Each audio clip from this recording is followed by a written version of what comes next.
Welcome to Shaji maths classes. आज मैं आपके लिए लेके आया हूँ, मुझे खुद नहीं पता मैं क्या लेके आया हूँ। चलिए देखते हैं। मैं आपके लिए लेके आया हूँ क्लास 10th का जो पूरा कॉन्सेप्ट है पूरी बुक का, मैं वो आपके लिए आज मैं बताने वाला हूँ, ताकि आप एक थोड़ा सा आपके पास मतलब एक कलेक्शन हो जाए कि आपके पूरे जो मैथ्स के सिलेबस में क्या क्या यूज़ होने वाला है और आप क्या क्या उसको कैसे कैसे उसको कर सकते हैं। तो चलिए स्टार्ट करते हैं बिना किसी देरी के। तो जैसे कि हमारा ये पहला है कि relation between H C F and L C M. तो एच सी एफ और एल सी एम को मल्टीप्लाई करेंगे तो हमारे पास वो दो नंबर्स का प्रोडक्ट आ जाता है।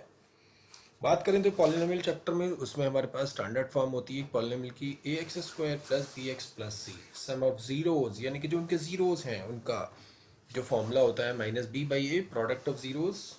और आगे चलते हैं, हमारे पास क्वाड्रेटिक पॉलिनोमियल बनाने के लिए एक फॉर्मूला होता है हमारे पास x square sum of zeros into x plus product of zeros. Okay, अब स्टैंडर्ड फॉर्म होती है हमारी लीनियर इक्वेशन की, चैप्टर 3 की और बढ़ जाते हैं।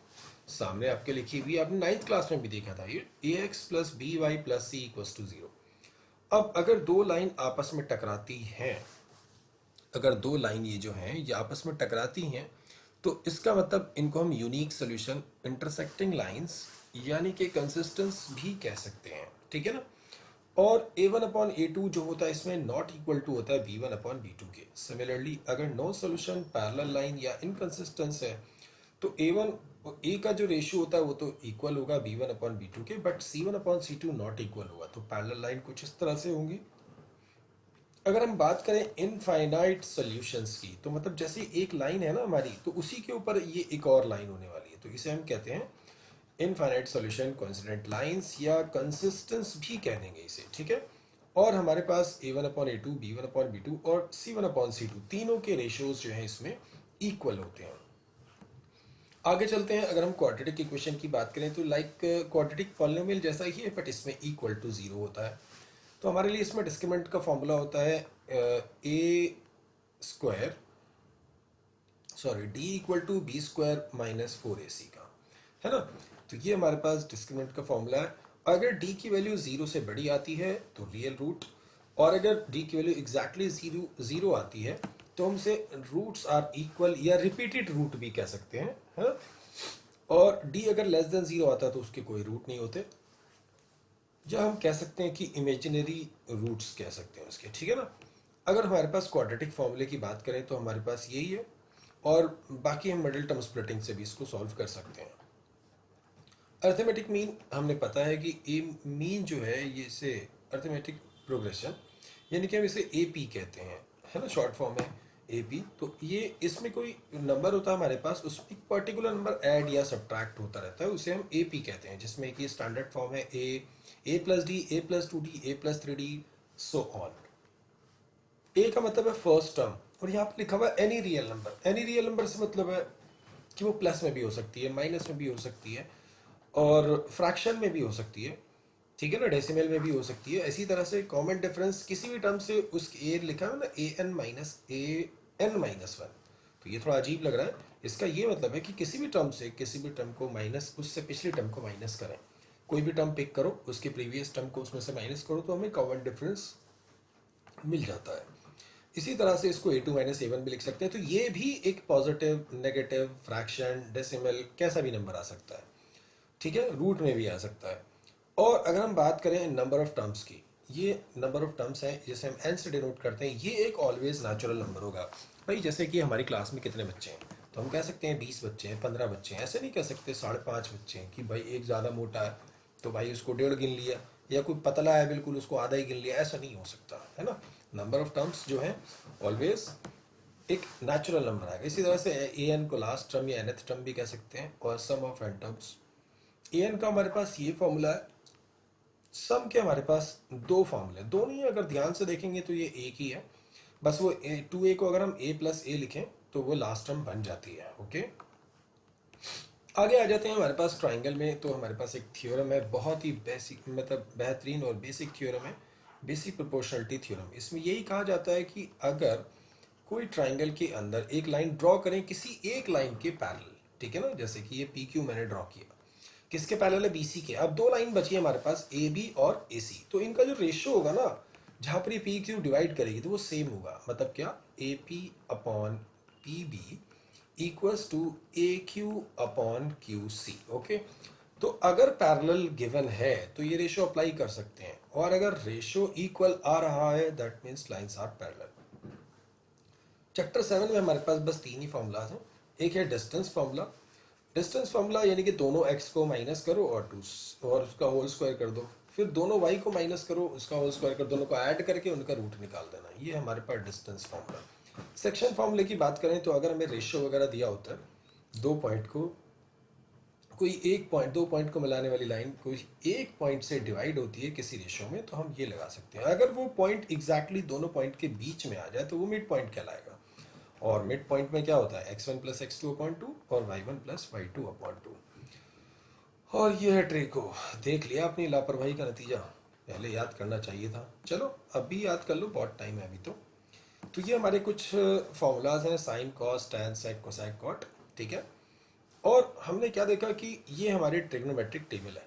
तो अगर हमारे को ये याद है तो हमें ये भी याद हो जाएगा कि साइन इज एग्जैक्टली जो होता है, साइन क्या होता है, देखो साइन P अपॉन H है और ये H अपॉन P, यानी कि हम लिख सकते हैं sine theta equal to 1 by cosec theta, लिख सकते हैं ना।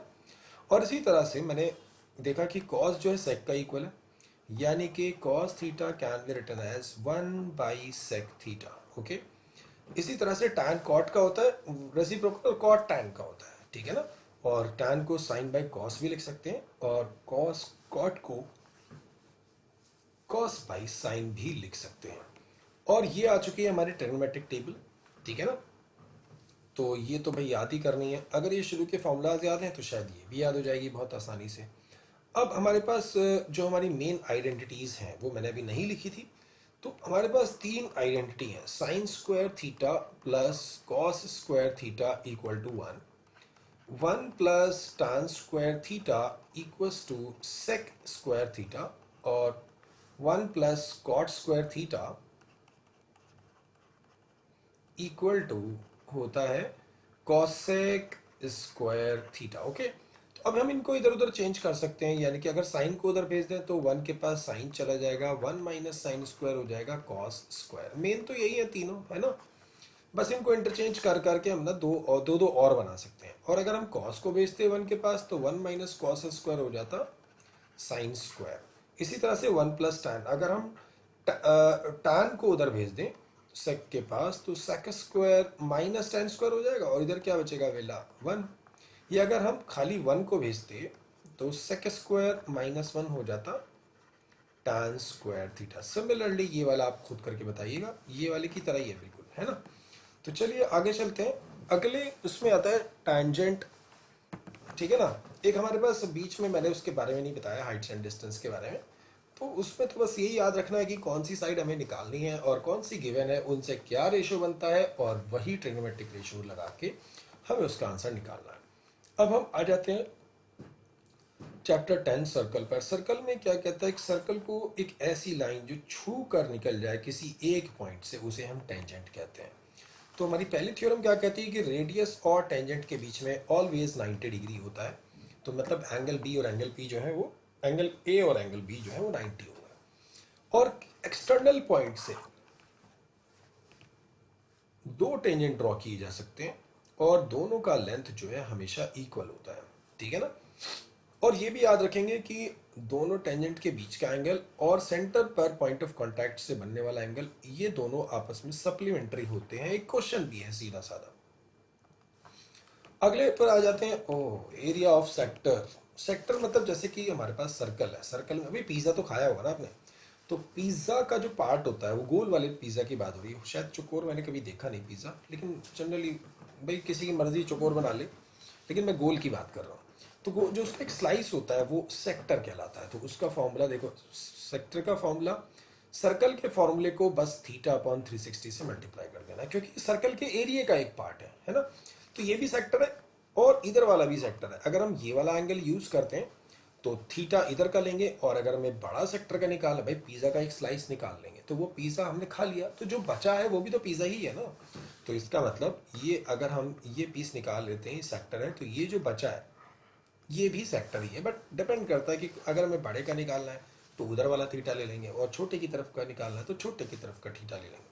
लेंथ ऑफ आर्क, आर्क जो होती है सर्कल की सरकमफेरेंस के किसी पार्ट को कहते हैं, उसे आर्क कहते हैं। तो आर्क के लिए हमारे पास सरकमफेरेंस का पार्ट है, तो सरकमफेरेंस इंटू थीटा अपॉन 360, ये हमारा लेंथ ऑफ आर्क का फॉर्मूला। और ये मेजर सेगमेंट और माइनर सेगमेंट का हमारे पास फॉर्मूले हैं सामने। सर्कल के अंदर अगर एक कॉर्ड ड्रॉ करते हैं तो कॉर्ड सर्कल को दो पार्ट्स में डिवाइड करता है, एक छोटा एक बड़ा। छोटे को बोलेंगे माइनर सेगमेंट, बड़े को बोलेंगे मेजर सेगमेंट। और अगर वो कॉर्ड सेंटर से पास करता है जिसे लॉन्गेस्ट कॉर्ड कहते हैं, फिर तो वो दो सेमी सर्कल बनाएगा ना। लेकिन फिलहाल हम यहाँ बात कर रहे हैं कॉर्ड की, ओनली कॉर्ड, तो वो एक छोटा और एक बड़ा दोनों के फॉर्मूलाज आपके सामने एकदम लिखे हुए हैं। और ये कुछ फॉर्मूलाज हैं जिनसे आप भली भांति 9th क्लास में इंट्रोड्यूस हो चुके थे। सरफेस एरिया कैसे कहते हैं, लेटरल सरफेस कैसे कहते हैं, ये आपके सामने chapter number surface area and volume के, chapter name surface area and volume के कुछ फॉर्मूलाज आपके सामने हैं। ये भी सरफेस एरिया एंड वॉल्यूम के हैं। बस इसमें एक चीज़ आपको याद रखनी है जो अच्छे खासे क्वेश्चंस में यूज़ की गई है, हेमिस्फेयर की हाइट और रेडियस सेम होते हैं, ये बात याद रखना है ना। तो रसगुल्ले वाला जो क्वेश्चन है, और दो चार क्वेश्चंस हैं जिसमें आपको पता लगाना होता है कि हाइट निकालनी होती है बीच में, तो उसमें से हम हेमिस्फेयर के रेडियस को माइनस करते हैं सिलेंडर वगैरह की हाइट निकालने के लिए। और ये हमारे स्टैट्स, जो कि सभी का फेवरेट चैप्टर होता ही है। मीन के हमारे पास तीन फॉर्मूले, डायरेक्ट मेथड, शॉर्टकट मेथड और स्टेप डेविएशन मेथड। मॉड का सामने आपके फॉर्मूला है और मीडियन का भी। और ये जो है relation between mod, mean and median है, ठीक है। और फिर लास्ट चैप्टर आ चुका है हमारे पास, तो इसमें क्या है, प्रोबेबिलिटी। प्रोबेबिलिटी में क्या होता है, वही फॉर्मूला है जो आपने पिछली क्लासेस में पढ़ा था। हालांकि इस बार 9th में से डिलीट हो गया, लेकिन पहले होता था 9th में भी, 8th में भी होता था। तो प्रोबेबिलिटी क्या होती है कि जिस चीज़ के बारे में पूछा जाए वो ऊपर, टोटल हमेशा नीचे। प्रोबेबिलिटी हमेशा 0 और 1 हो सकती है या उसके बीच में, 1 से बड़ी नहीं हो सकती, नेगेटिव नहीं हो सकती। किसी भी चीज़ के होने और ना होने की प्रोबेबिलिटी का सम ऑलवेज 1 होता है। अगर हम एक कॉइन को दो बार उछालें तो दो चांसेस आएंगे, हेड या टेल। मैंने बिल्कुल गलत लिख दिया है यहाँ पे, दूसरा भी हेड लिख दिया। ये शायद शोले वाला कॉइन था, तो लेकिन शोले वाला कॉइन अब शोले में लास्ट था, उसके बाद कोई बना ही नहीं। तो हेड या टेल, ठीक है ना। तो हेड या टेल आ सकता है। और अगर हम इसी कॉइन को दो बार उछालें, या एक कॉइन को दो बार उछालना या दो कॉइन को एक बार उछालना, दोनों में सेम ही चांसेस होते हैं। दोनों हेड आ सकते हैं, पहले हेड बाद में टेल, या पहले टेल बाद में हेड, या दोनों टेल आ सकते हैं। और अगर हम इसी तरह से एक कॉइन को 3 बार रोल करते हैं, 3 बार अगर हम टॉस करते हैं, तो शायद मैंने 3 वाला नहीं लिखा है तो यहाँ पर लिख देते हैं। अगर 3 बार टॉस करते हैं यानी कि 3 टाइम्स, तो लिखने के बहुत सारे तरीके हैं। तो एक उसमें से एक आसान तरीका ये भी है, पहले तीनों एच लिख दो, इसके लास्ट में एक टेल लगा दो, उस टेल को फिर बीच में ले आओ और फिर उस टेल को शुरू में ले आओ, ठीक है ना। अब इनके उल्टे लिख दो, जैसे तीनों एच है तो तीनों टेल, और ये टेल टेल एच, और ये एच टी एच टी, और ये एच टी टी, ठीक है। चलिए तो आगे चलते हैं। तो ये जो है हमारे पास कार्ड्स का मैटर हो गया है कि टोटल कार्ड्स जो होते हैं 52, आधे रेड आधे ब्लैक। रेड वाले में कौन कौन से होते हैं, हार्ट एंड डायमंड, और ब्लैक वाले में स्पेड एंड क्लब। मेरी थोड़ी ड्राइंग खराब है। तो जो एस और ये थे, मैंने देखो रेड कलर में लिखा है, इसमें पहला कार्ड होता है एस, जैसे एक नंबर का कार्ड यानी कि इक्का भी कह सकते हैं, और 2 3 4 5 6 7 नंबर्ड होते हैं 10, और फिर होते हैं गुलाम बेगम बादशाह। तो हो सकता है कि कुछ को ऐसा लगे कि किंग को पहले लिखना चाहिए। यहाँ पर हम सीक्वेंस नहीं बना रहे हैं, यहाँ पर सिर्फ नंबर ऑफ कार्ड्स के बारे में देख रहे हैं, किस टाइप्स के होते हैं, क्या होता है, ठीक है ना। तो आप किंग को पहले लिखने का आपका मन कर रहा है तो वैसे भी लिख सकते हैं।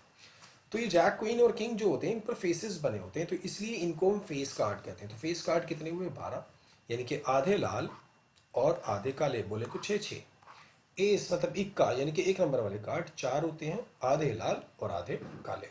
तो फिर बेसिकली आपने ये देखा कि हर कार्ड जो है वो 4 टाइप का होता है, 2 लाल और 2 ब्लैक, ठीक है ना।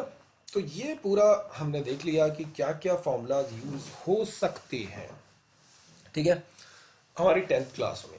तो अब आपको बस ऑल द बेस्ट, तैयारी करते रहें। और अगर कोई टॉपिक पे आपको वीडियो चाहिए तो उसके बारे में भी हम लोग बात कर सकते हैं, आप मुझे कमेंट बॉक्स में कमेंट करें।